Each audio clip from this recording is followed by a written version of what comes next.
Yeah, I mean, we've had a lot of close games, the last couple of weeks, and we've been on the losing side of a lot of them. So it was really good and really refreshing to be on the winning side tonight. Obviously we got to do some things better down the stretch, but this is a great group to be around. We keep getting knocked down, but we keep getting up off the mat and bouncing back the next day and coming to practice with the right approach to come and get better. Honestly, I've never seen anything like it. A group that's been through this much adversity through the course of a season and stay connected and stay together. So it's definitely good to come out here to win, and we want to build on that. You mentioned the recent close games. You had a 2-point loss to Cincinnati and another one to Wichita State. Did you guys discuss those games when you're in timeouts or even when you huddle on the floor? And what did you do differently to finish this one off?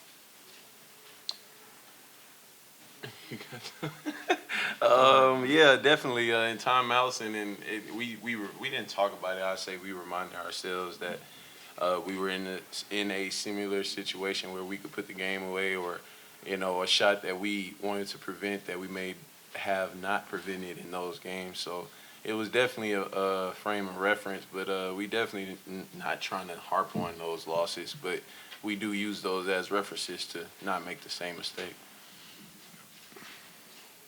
How key was it to have the balanced scoring? You had, 5 guys in double figures rather than necessarily relying on one or two. Does it make a difference? Oh yeah, I mean that definitely makes a difference. That combined with the fact that we had 24 assists, just means the ball is moving. We got a lot of weapons on this team, a lot of depth. So when multiple guys are getting going, it's really hard for the other team to defend us. So offensively, we're moving the ball like that, things can really start to click a little bit, and then defensively we just got to step it up a little bit. 24 assists on 29 field goals. Where was this as far as the best passing games you guys have had this year? It's just something that we talked about. We're improving every day with that, so I think it's always a focus, and I think today we just capitalized on it. I think it was right there with Tulane and Tulsa. I think we had over 23 assists in all 3 of those games, so probably right there with those 2. Your coach has talked all year about the steps that a team goes through as you grow and mature. Obviously, you want to win every time you go out on the floor, but how important was this win, holding a lead and carrying it for, 35 of the 40 minutes or whatever it was, in that growth process, that maturation process? How important was this? I think it's very important. Like I said, we're battle tested. We've been in a lot of close games. We've been in that exact situation at the end of the game against Hawaii, and it came down and hit the 3. So, you try to learn from situations like that, and maybe if we didn't learn from Hawaii, that they could have gotten some tonight. So, just about just learning from our past experiences and getting better off of it. Really happy and proud of the guys. I've said this before. This ain't my favorite season, but it's one of my favorite groups, and I don't hate this season. I really like what I'm learning about these guys and the way we seem to continue to come together through everything that's come our way.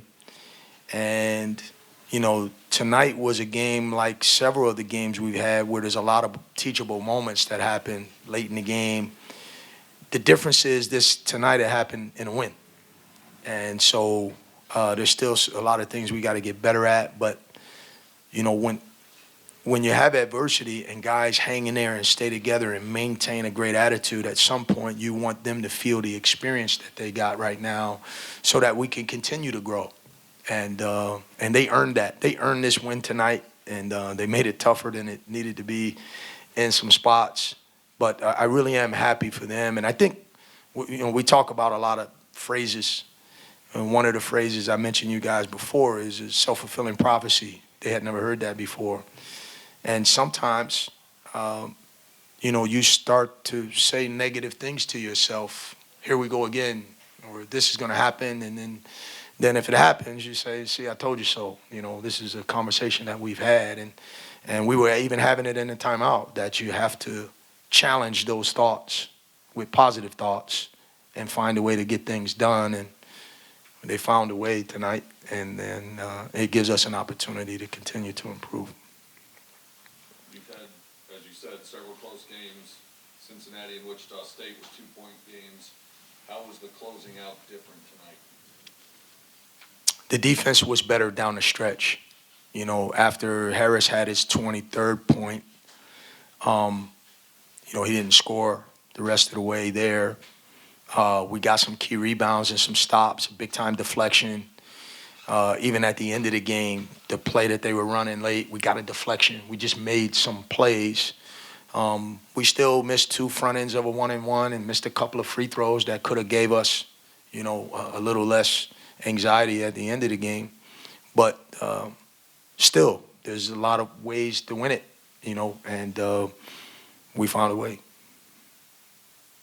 There was a game early in the year when you talked about the passing needed to be much better because you had, I don't know, 15 assists or something.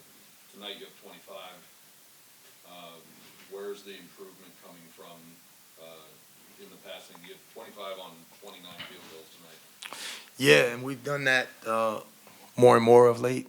And I think it's not something I can take credit for. I think it's a byproduct of these guys sticking together and more of a willingness to share. You know, when you have a new group like we have, you have a lot of guys who want to do well, a lot of guys who want to score or contribute. And so by virtue of that, inherently they're thinking about themselves, even though they might not be a selfish player. But in terms of, all right, I didn't get playing time the last 3 years, and now I get a chance to show what I can do. Or I didn't have a big role last year, and now I get a chance to step my game up. So that just in itself creates more thought about yourself. And as a result, there's a less of a willingness to share, even though it's not a conscious thing. And I think as you go through the year and you go through things and you come together, you let some of that stuff go and you start to play the game a certain way. And I think you're starting to see some of that. You spoke early on about Jalen Smith being a big guard who can do a lot of things, and you felt like he was still had a lot to come. Tonight he gives you 3 3-pointers in addition to 4 rebounds, 3 assists. Where have you seen the most progress in his game as he's taken on a larger role for you? Embracing the role that he has. And, you know, Jalen's not a true point guard per se, but he does have the sensibilities that you want from a point guard, guy who's team first, who is a willing passer, and just wants to run the team and get satisfaction out of other guys scoring. So there are some qualities about him that makes him effective in the position that he's never played before at this level, right? So I really admire what he's doing, and he's embraced it. And now that he's embraced that part, our charge to him is you still got to be a threat and be more aggressive. He had his career high last game. He's made threes tonight. I think he score double digits again. He had 9 points, but on 3 3-pointers. So that still playing with that willingness to share and run the team and put the team first, but also his athleticism and his ability to score the ball and to be a threat. The team needs that too. And so I think he's got his feet under him. The game is starting to slow down, and now he's saying, all right, how can I improve upon what I've done thus far? Which is a bigger takeaway for you? Free throws at 61%, which maybe you'd like higher, or 3-pointers at 43.5, which I assume you'd like to carry out anytime you can. Do I have to choose? Who's in charge of this? You are. Okay. Well, I like both. All right. Again, I think the free throws are so critical. We make 2 there at the end. It's a 2-possession game with 5 seconds left, ball game. We make the front end and 1-to-1 and make those 2. We get a little separation. So you'd rather have that. And you're not in that position without making the threes. So I don't want to choose. You've talked all year about, obviously you want to win every time you go out on the floor, but you've talked all year about the steps in the process of growing and maturing as a team.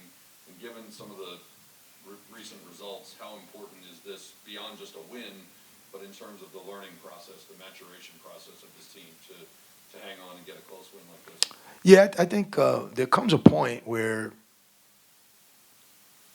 no matter how many messages and thoughts that I might come up with to share so that we can get some growth from these guys on and off the court, there does come a point where it starts to fall flat when someone continue encouraging them when they never experienced winning, it feels like. They need to win a game or two for things to start to crystallize for them. And so a win like tonight is important, for a team that's been playing well.